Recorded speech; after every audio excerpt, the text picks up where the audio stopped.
Good morning students. 9th वाले बच्चे, सिद्धि हिंदी विद्यालय के इस ऑनलाइन क्लासेस में आपका हार्दिक स्वागत है।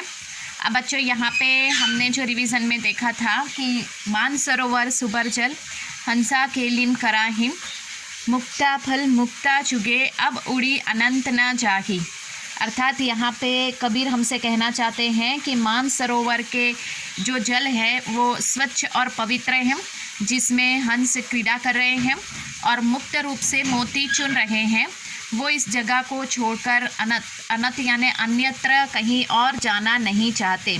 उसी प्रकार से जिस भक्त का मन प्रभु भक्ति में लीन हो जाता है वो परम सुख की आनंद की अनुभूति करता है और वो अपने प्रभु को छोड़कर कहीं अन्यत्र और जाना नहीं चाहता।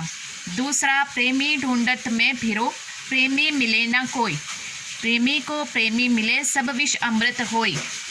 यहाँ पे कबीर ने कहा है कि जिस प्रकार से प्रभु जो है वो सच्चे भक्त को ढूंढते हैं, उनको इस संसार में कोई सच्चा भक्त नहीं मिलता, लेकिन जब प्रभु और भक्त दोनों एक दूसरे को मिल जाते हैं तब विष भी अमृत के समान हो जाता है। हस्ती चढ़िए ज्ञान को सहज दुलीचा डारी, स्वान रूप संसार है भूखन दे जगमारी।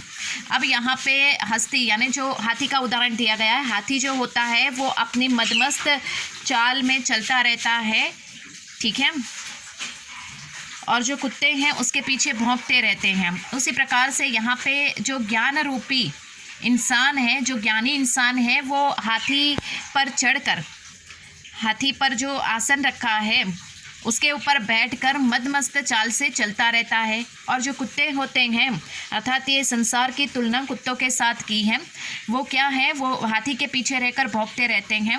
भूखन दे जखमारी, अर्थात वो जितना भी, कहने का तात्पर्य ये है कि कबीर यहाँ पे कहना चाहते हैं जो ज्ञानी इंसान होते हैं वो तो अपने ज्ञान के आधार पे अपने जीवन में आगे बढ़ते हैं, लेकिन उसके ज्ञान को देखकर जो सांसारिक लोग जलते हैं उसकी परवाह उसको नहीं करनी चाहिए।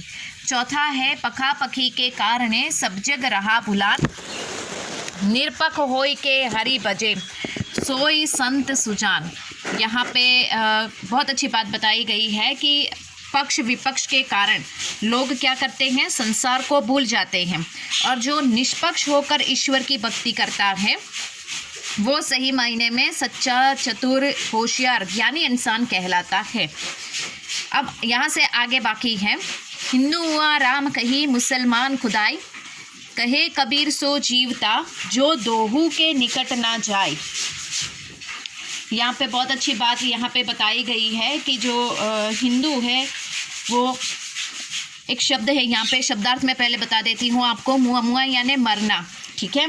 उसके बाद सो जीवता, वही जीता है। दुहु यानी दोनों, निकट यानी पास, जाए यानी जाता है। अर्थात यहाँ पे कबीर कहते हैं कि जो हिंदू है वो भगवान श्री राम का नाम लेकर जपते रहते हैं और उनकी मृत्यु होती है। जो मुसलमान होते हैं वो खुदा का नाम लेकर जपते रहते हैं और उनकी मृत्यु होती है। लेकिन कबीर कहते हैं कि संसार में वही इंसान जीवित रह सकता है जो इन दोनों के निकट न जाए। अर्थात ईश्वर की भक्ति, राम और रहीम जो है वो एक ही है, अलग नहीं। ऐसा कौन कहते हैं? कबीर। कबीर ने कहा है कि जो हिंदू है वो राम और मुसलमान खुदा के नाम की बंदगी करके उनकी मृत्यु हो जाती है, लेकिन कबीर कहते हैं संसार में वही इंसान जीवित रह सकता है जो इन दोनों में, अर्थात जो धर्म में भेदभाव ना करे, वही इंसान। उसके बाद छठा जो है, काबा फिरी काशी भया राम ही भया रहीम, मोटी चुन मैदा भया बैठी कबीरा जी। अब यहाँ पे सबसे पहले मैं आपको उसके शब्दार्थ बता दूँ। काबा यानी मुसलमानों का पवित्र तीर्थ स्थान, काशी यानी हिंदू का पवित्र तीर्थ स्थान, भया यानी हो गया, मोट चुन यानी मोटा आटा, बैठी यानी बैठ कर, ठीक है, जिम यानी भोजन करना। यहाँ पे कबीर कहना चाहते हैं कि जब राम और रहीम हिंदू और मुसलमान के भेद से ऊपर उठ गए तो मेरे लिए काशी तथा काबा में कोई अंतर नहीं रह गया। मन की जिस बुराई के कारण जिस मोटे आटे को अखाद्य समझ रहा था वह अब बारीक मैदा हो गया है, जैसे मैं आराम से खा सकता हूँ। अर्थात मैं मन से सांप्रदायिकता तथा भेदभाव की दुर्भावना समाप्त हो गई है। वापस एक बार दोहरा रही हूँ कि जिस प्रकार से यहाँ पे राम और रहीम का अंतर मिट गया है, जिस प्रकार से यहाँ पे काबा और काशी में भेद नहीं रहा है, राम और रहीम में कोई अंतर नहीं रहा है, ये बात मेरी समझ में आ गई। तब से मेरे जीवन में जो मोटा आटा था वो भी मैदे के समान, मैदा कितना एकदम ही आपने देखा होगा किस प्रकार से वो होता है, तो जो मोटा आटा होता है वो भी मैदे के समान हो जाना, अर्थात मेरे दिमाग में, अर्थात संसारिक लोगों के मन में जब तक ये एकता की भावना नहीं होगी तब तक ये जो है वो सांप्रदायिकता में पड़े ही रहेंगे। मेरे दिमाग में तो अब यहाँ पे जो है मोटा आटा यानी जो अखाद्य वस्तु थी वो भी मैदे के समान बनकर खाद्य बन गई, अर्थात मेरा मन में तो सांप्रदायिकता अब नहीं है, जो सांप्रदायिकता और भेदभाव है वो अब दूर हो गया है। ठीक है, उसके बाद आगे का 7वां, ऊंचे कुल का जनमिया जे करनी ऊंची ना होई, सुब्रन कलश सुरा भरिया साधु निंदा सोई। सबसे पहले मैं आपको यहाँ पे शब्दार्थ बता दूं, ऊंचा कुल यानी अच्छा खानदान, ठीक है। उसके बाद जनमिया, जनमिया यानी जन्म लेना, पैदा होना, करनी, करनी यानी कर्म, करनी यानी कर्म, सुब्रन, सुब्रन यानी सोने का, कलश, कलश यानी घड़ा, सुरा, सुरा यानी शराब, निंदा, निंदा यानी बुराई, सोई यानी उसकी।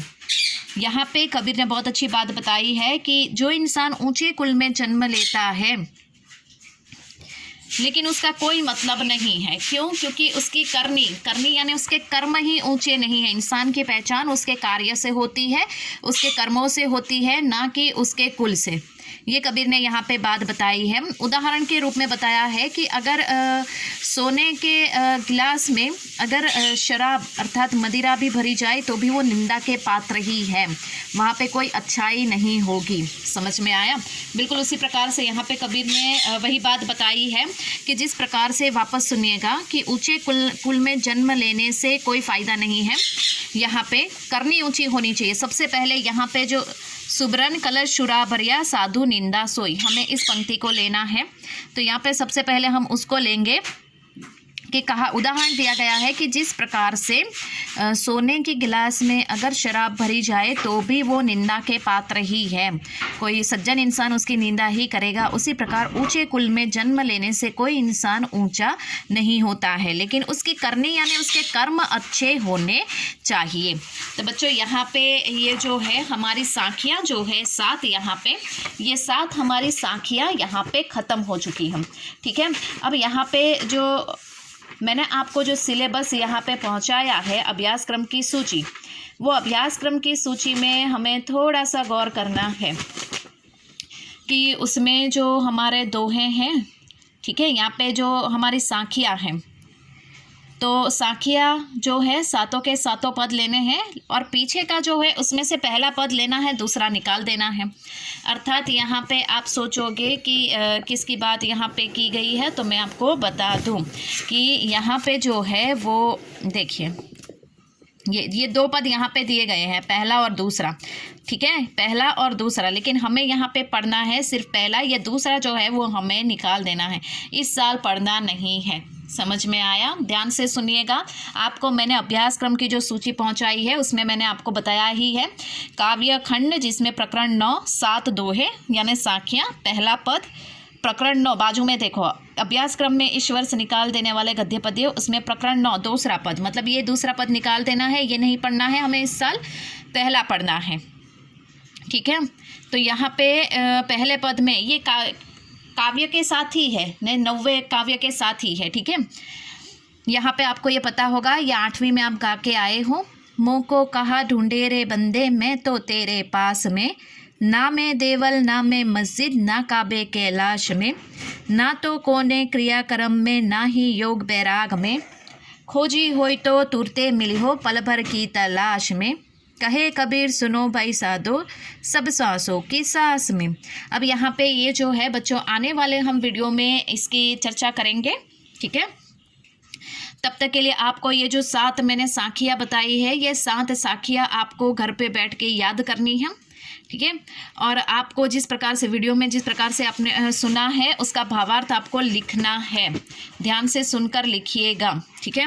अब यहाँ पे जो है ये पहला पद जो है ये काव्य नंबर 9 के साथ ही जुड़ा हुआ है। दूसरा काव्य नहीं पढ़ना है हमें इस साल, लेकिन ये पहला पढ़ना है, तो इसको हम आने वाले वीडियो में, आगे के नेक्स्ट वीडियो में हम इसको पढ़ेंगे। तब तक के लिए यहाँ पे रुकते हैं। Thank you.